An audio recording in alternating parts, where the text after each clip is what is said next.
Welcome. We're up to Unit 9, where we'll be discussing the philosophy of Thomas Aquinas. In introducing Thomas to you, we'll also have a discussion about some other philosophers who surround him, as it were, Boethius, Anselm, Scotus, and Occam. Though the focus will be on Thomas, and when we start talking about Thomas, I'll refer to the Thomas Aquinas worksheet. I'll take a pause and get ready for that to make sure you've got it with you as we make our way through. But before we get there, let's talk about Boethius. Boethius is a kind of bridge between Augustine and Aquinas. He's a bridge in the sense that he is one of the key players involved in making available in Latin copies of Plato and Aristotle. He left a significant legacy in that sense. Unfortunately, he was actively involved in politics and got himself into trouble and was imprisoned and eventually executed in 412 AD. As far as philosophy is concerned, he not only did the translation work and the copying work of moving from Greek to Latin, from Plato and Aristotle in particular, he read his own work called The Consolation of Philosophy. It's a kind of wisdom book, interesting reading. He doesn't really particularly mention Christ in it or Christianity, even though he is in that tradition. But his real contribution within the framework of that work is that he began to set out a means by which the problem of universals could be analysed. Here he's not really following his own work, he's really following the of Porphyry. But I've listed this for you on the slide. That's really not that important. You'll see that already through the course, but that's his contribution. But the second thing is that he, in a sense, brings forward the Aristotelian solution to the problem of universals, namely, universals have some form of existence outside the mind. That brings us to Anselm. Anselm, a bishop of Canterbury, an English monk and theologian. He's interesting and important in two regards. He's interesting because he really refines the foundationalist view of truth that we saw being expressed in Plato and Aristotle, that for something to be true has been meaningfully connected to something that's real and unchangeable. Whereas Anselm says, what's now known as realism, that words stand for real things outside the mind. In other words, when we come up with a word for a thing, what that word is inside our mind, they are connected. And that, by the way, helps form the background to his argument called the ontological argument for the existence of God.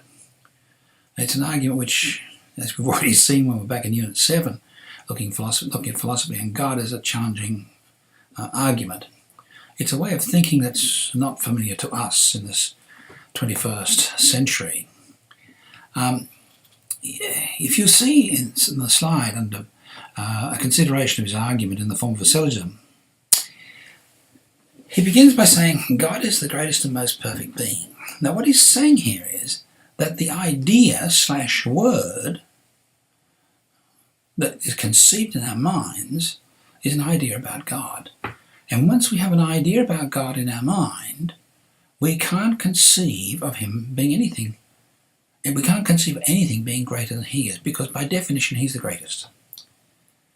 Now once you establish that this idea of God is the greatest possible thing you can have, the most perfect, the most complete, he goes on to say, with this second premise, a being who exists is greater or more perfect than a being who doesn't exist. In other words, to exist is better than not to exist. That's a kind of common sense proposition which establishes itself. And hence, he says, therefore God must exist. And I've summarised in black at the bottom the sort of background to that argument, that the concept of God necessarily requires him to be perfect and the greatest. And if he's the greatest, he has to exist. Well, you've got those, that by way of background. We are ready to make our way to Aquinas. Now we're going to cover the issues you can see here. So if you now print off your Aquinas worksheet, I think you'll find it helpful to follow along. You'll see some other hints as well in that worksheet. It looks like this. Please print it off and we'll come back and we'll get started on Aquinas' metaphysics.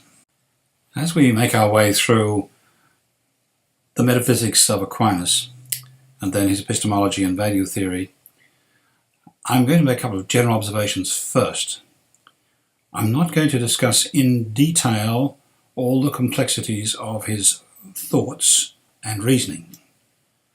Now, the reason for that is that Thomas is a very sophisticated philosopher. He is one of the great minds of history, Western civilization. He is voluminous in the materials, and he is very subtle in his distinctions. And so, with apologies to Aquinas, I'm going to oversimplify a number of things, which will give you a starting point for further reflection if you're writing an essay on him. He is a wonderfully rich person to read, and when you read his works, you cannot help but be impressed by the analytical ability and the careful process of thought and the ability to interact with vast amounts of outside material. It's really quite impressive. But with that in mind, let us begin to look at the major issues in his metaphysics. And to do that, we're going to have to mix a little bit of epistemology in with our discussion of metaphysics, because that's what he does.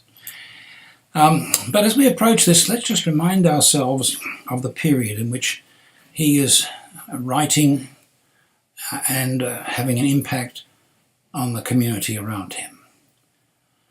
He certainly did have an impact, even in his own time.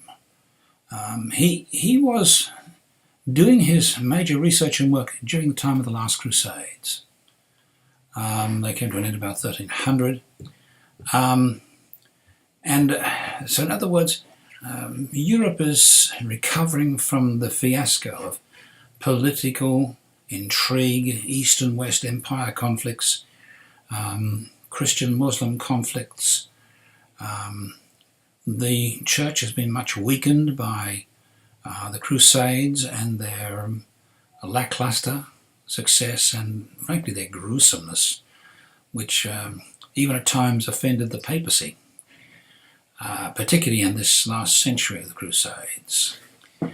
So there's a little bit of background, so that there's a growing sensitivity in society for a sense of insecurity and uncertainty. He was born in Italy, and his family definitely wanted to prune him, groom him, and develop him for the legal profession. He studied at the University of Naples, but his heart's desire was to head off to the Dominicans and become a monk. He wanted the religious life. His family didn't want this. In fact, they imprisoned him. Eventually, when he's released by his family, he goes to Paris to study under Albert the Great, and eventually helped Albert found the Dominican school at Cologne. He's eventually ordained a priest. He comes back to Paris, and he's involved in a writing campaign. I've listed some of those for you. He receives his master's degree in 1256. But he's always seen as someone who can enter into debate, and he is sent on various missions. He's sent to Italy to teach, and he begins writing in 1260 the first of his Summas and Contra Gentiles, and then the Summa Theologica in 1265. These are they really are a single, that's not fair, they're not a single work, but they are combined work and they are enormous. Usually referred to as the Summa. He's recalled to Paris again to be engaged in a debate with the Avarists and other philosophers. And then he has a vision while celebrating Mass, and he writes nothing after that. It's quite a dramatic end. And he dies a year later when he's heading off toward the Council of Lyons. For a little while after that, many of his writings and many of his propositions are unpopular and rejected. Again, this is the uncertain time, the closing down of the century, with the collapse of the Crusade movement. He finds himself in that period of time. So it's not surprising when we come to ask ourselves what were his main concerns, to find that he was writing at a time when he was wanting to reconcile Aristotelian philosophy with Christianity and to address the question of faith and reason. These were her two big issues behind the scenes. They keep coming up in various ways. And in this regard, we find him agreeing with Augustine that truths are unity, that all humans possess truth and access to the truth, and that human pride has put a wedge between humans having an understanding of real truth. But instead of approaching things in a kind of Augustine style of faith-seeking understanding, where he sought to strictly preserve the unity, the body of truth, while Aquinas said, well, truth's a unity, but he sees truth manifesting itself in three ways, or at three levels. And the consequence of that is he's separating truth into various categories, and they somewhat overlap in some of their characteristics. And what's important is that he's seeking to bridge the gap between faith and reason by identifying a natural truth which is common to both people of faith and people of reason, or which is inimical, or which is connected to and common to both faith and reason. And perhaps we could turn now to his so-called three-story house. You see this diagram, I think it's in your textbook, that's where I took it from originally.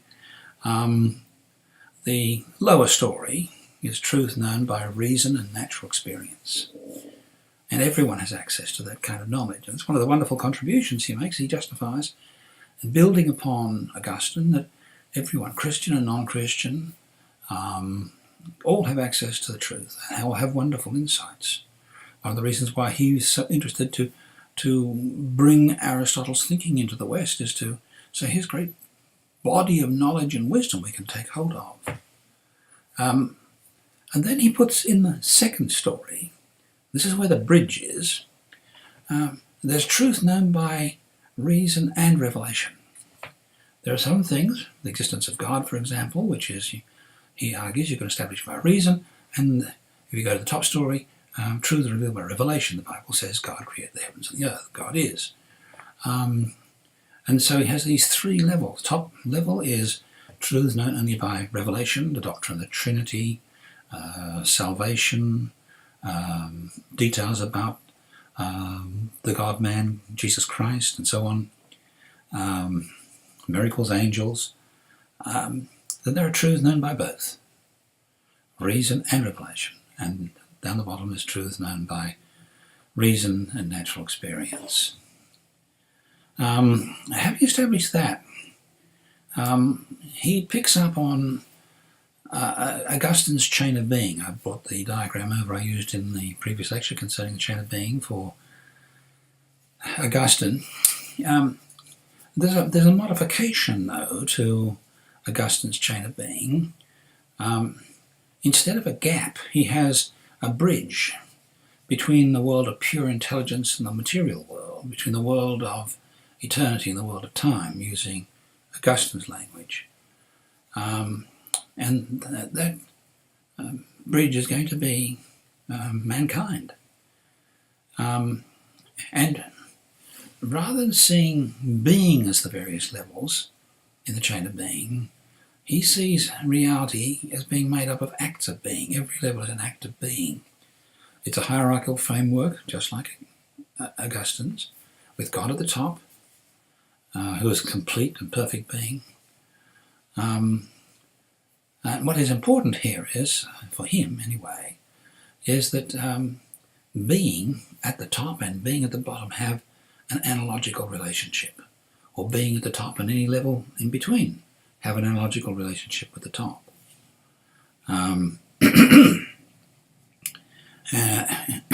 Excuse me.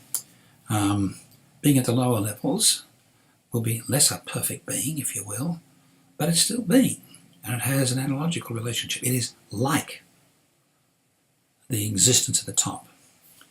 In a sense here he's adopting Augustine's view with a slight modification. But having said that, how is he going to view the soul? Now, like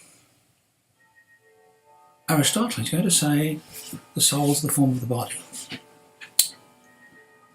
And the soul relates to the body as a subject does to object. You can say it's the person.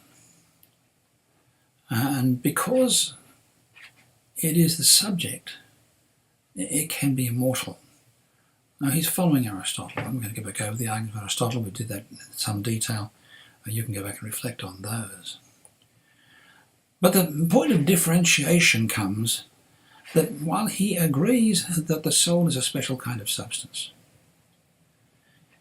he agrees it can subsist beyond death of the body. And he agrees it's the form of the body. Yet he also insists that the soul is not definitive of the person. It's not the soul that makes you you. This is a bit different from Plato and a bit different from Augustine as well. Like all metaphysical dualists, he's facing this problem of defining the relationship between body and soul. And his definition of the relationship between body and soul is quite challenging. Creative too. He really wants to say the body and the soul are one, and you as a person can only be a person if you are an embodied soul. And this is where he brings in the Christian doctrine of resurrection. There's a sense in which he wants to say that the body that dies here is in a sense at death translated into a body-soul in the afterlife and becomes recognizable in the resurrection of the body and soul. I have not done justice in summarizing that, but you've got the basic idea of his thinking. The point is this, that he wants to say that you're not just a soul and you're not just a body, you are a body and soul. And he does that because he's very concerned to maintain the integrity of what he sees as the doctrine of the bodily resurrection. That you are always a body and soul. You were created a body and soul, and you'll always be a body and soul in this life and in the next. And it's an important distinction. In this sense, he's very concerned to protect the doctrine of the resurrection. Now, I've got a slide here called God and First Causes. I really want to drive home the fact that Thomas wants to certainly build a philosophical argument for an intelligent first cause of the cosmos. And that's at really the heart, along with the cosmological argument and causation, for his 5 ways for the existence of God. In Unit 7 we looked at that. Indeed, at the end of the slides, again, give you the 5 causes so you can go over them and refresh them if you need to do that and refresh them.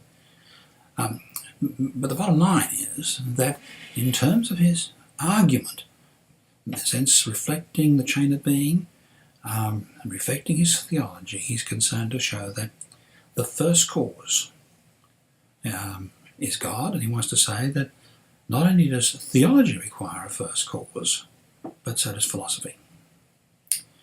And it's a very interesting discussion. Let's turn our attention now to epistemology. We're going to briefly come back to larger three levels as we make our way to look at the issue of how the mind knows anything and the fact that our minds begin as a blank slate. We'll come back to faith and reason and give some further reflections on universals. So to that end, let's come to the issue of how do we know anything? Aquinas accepts the Aristotelian idea that the mind begins its life journey as a blank slate, and that we know things through experiencing and using the five senses.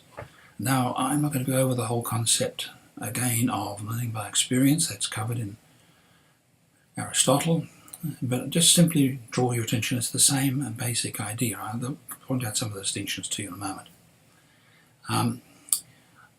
But like Aristotle, he saw the soul as the principle of all life, which helps understand the way he approaches the chain of being and the fact that he talks about being as acts of being. He's following Aristotle's view that there's a vegetative soul and movement soul, rational soul, and this helps us distinguish plants, animals, and humans. But he wants to be a little more, if you like, detailed when it comes to his analysis of souls of humans. He wants to say that everything about the soul is wrapped up in reason. He's very concerned not to say that the soul has three separate things. In other words, nutrition is intricately connected with reason. Movement is intimately connected with reason. Reason is involved in everything. And that is because he's wanting to find a way of explaining how it is that the mind actually takes all these images and memories of experience and deals with them. And he says the rational soul, think of the soul as a whole, the rational soul has the capacity to abstract, to contemplate, to remember, and to infer and develop and reason from three functions. And having done that, it sets him to set about returning to this topic of faith and reason. And it's here that we are reaching back to his distinction of the three-story level of truth. He accepts that philosophy uses human reason alone, keyword, alone. He accepts that theology uses revelation as its foundational base for authoritative knowledge. And he does this in between, this second story, this bridge of natural theology. It's religious truth that's susceptible to the proof or reason, and this is bridge. In other words, reason gives grounds for faith. And if that's the case, the mind being able to conceptualize things and develop ideas, it can use its natural reasoning capacity to express great value judgments and distinguish between things that are alike and things that are different, things that are good and things that are better. And that's going to come into play when we talk about his value theory. But before we get there, this whole process of knowing and reasoning, where he has in a sense building upon Aristotle but subtly distinguish himself, and the main thing I'm facing on in this brief encounter with his epistemology is to say, let's note some of the differences. This brings us to this topic of universals. He rejects the concept that ideas are autonomous forms. That's Plato. He and Aristotle do that. But he also rejects the concept of ideas being mere mental states or mere mental pictures. They're much more than that. He argues that the human mind, the intellect, can both abstract from particular objects, their essential whatness, their essences, and it can abstract a universal concept out of its knowledge of essences and out of its knowledge of the concepts. And these concepts fundamentally reside in the mind and can do two things. They can grasp the whatness, what he calls quiddity, of an object with which it can identify a particular object. In other words, we have the concept in our mind, and because we can use the intellect to make distinctions, we're able to move from the concept, for example, of catness. Here's a catness. I can see cat as a category. And then I can look over here and say, oh, that's a cat. And that sounds very much like Plato, doesn't it? But that's the idea behind his thinking. Secondly, and what's important, which goes back to the point I was making in the earlier slide, we can make connections and disconnections. And this is what is known as the correspondence view of truth. It's a refinement of the foundationalism we found in Plato and Aristotle.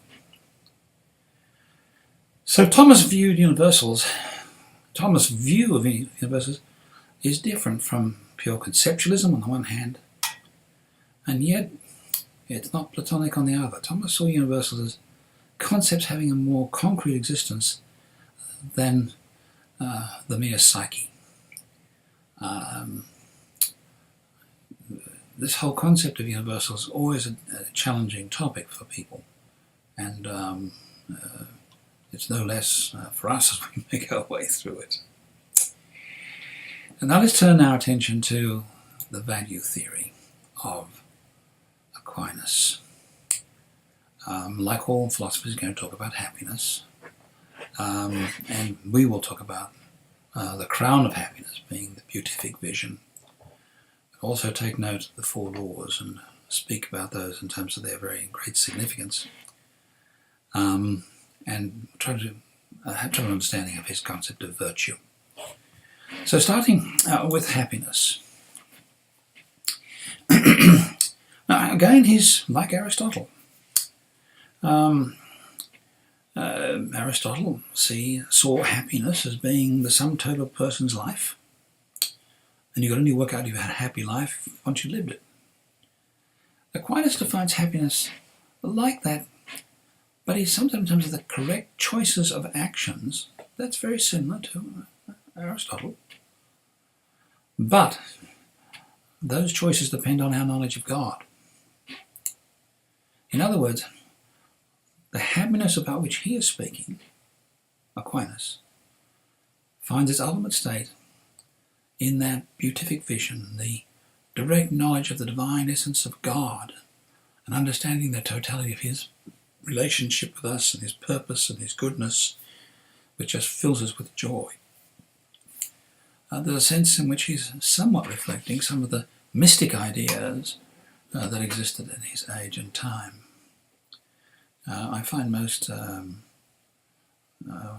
go there. There's some subject of debate about that, but I just see so many similarities between the mystical visions of people and the beatific vision. I think he may be using those mystical visions as a pathway to establish the beatific vision, the place of complete beatitude and peace. But let's hear what he said about the beatific vision in his own words, worthy of just taking a moment. This is from the Summa itself. In heaven, the blessed will directly see the very essence of God. And quoting John, we shall see him as he is. God is supremely intelligible and understandable, and is himself the determining of the cultural intellect to know him in his essence. To know God thus is to behold the beatific vision. It's called vision to distinguish it from meditated knowledge of God or mediated knowledge of God, which is in the human mind, which you attain this life. Because before the general resurrections, his view is that we're just not able to have an eye which is capable of discerning the divine essence. Put another way, the beatific vision fills the eternal laws of God and shows us, in a sense, the mind of God. An interesting concept. And by the way, a very intellectual concept of God and of happiness. Not surprising, he's a great intellectual. Let's recall the three-story house, because now we're coming to look at the four laws. If we have, if you like, truths that are only available through revelation, the top story, truths that are available to both reason and revelation, and truths that are only available through experience and reason, Aquinas wants to say that the eternal law of God exists clearly in that top story. It's God's reason to himself. And that reason has been impressed into all the creation. It's analogically reflected in the creation and in his self-revelation. Hence, the eternal law is being, present continuous, revealed and expressed in natural law. In other words, what we see in nature, what we see in human habituated behaviour, which might say is a law of human behaviour. C.S. Lewis wanted to describe natural moral law in those terms, the laws of human natural behaviour, human moral behaviour. The natural law then becomes a reflection of the eternal law, and it applies to creation as the laws of nature and to humans as the moral law. Divine law, on the other hand, are laws directly given by God, for example, in the Ten Commandments. And human laws are created by legitimate civil authorities. And his view is that those laws should not be inconsistent with the natural law. Now, it's worth pausing for a moment here. And probably one of the great continuing influences that Aquinas has had is the concept of natural law. Certainly, through to the beginning of the 21st century, arguments based on natural law were often used to justify many of the laws under which we live. For example, many of the marriage laws, family laws, divorce laws, laws of public morality and behaviour, all have been impacted and justified using arguments of natural law. We'll discover that people like John Locke reached out to natural law as a means by speaking about things that divine providence would affirm. It is a very powerful argument. To this very day, people will be arguing what is natural, what is normal. Of course, discerning what is actually natural and naturally appearing as law is a struggle. And if you take the ethics course with us, you'll be introduced to some of the ethical debates about this whole issue of natural law. But it's had a profound impact, as has his view on virtue, which is the next step, as it were. Again, he's following Aristotle. He believes in habituation. Character is formed by habits, and choosing rightly in relation to the ultimate purposes of life, in his case, the beatific vision, this is the pathway to virtue. So it involves reason governing all our desires. Desire becomes important in his development of the concept of the virtues. It's developing the right desire leads to right choices, leads toward the beatific vision. Aquinas sees 4 cardinal virtues and 3 theological virtues. For the purposes of this course, I think you can just take a common sense understanding of temperance, fortitude, justice, and prudence. The textbook gives you more detail as well, and I think the theological virtues are obvious as well, but it just gives you a concept of these virtues and where they stand. Well, just before we leave Thomas, I have outlined for you, in the PowerPoint notes, you'll see the different colour background, returning to the 5 ways, and some of the concepts there building on what he had discussed in the 5 ways. And that builds back into our discussion on metaphysics for Thomas. But to close out the discussion, we turn to Scotus first, and then, of course, to Occam. So let's go back to Scotus. Scotus is a particularly interesting philosopher because he begins to think critically about some of the things that are going on. You'll see he's somewhat a contemporary of Aquinas, although younger than Aquinas. And his debate with him was about the concept of volition or will, especially in relation to God's will.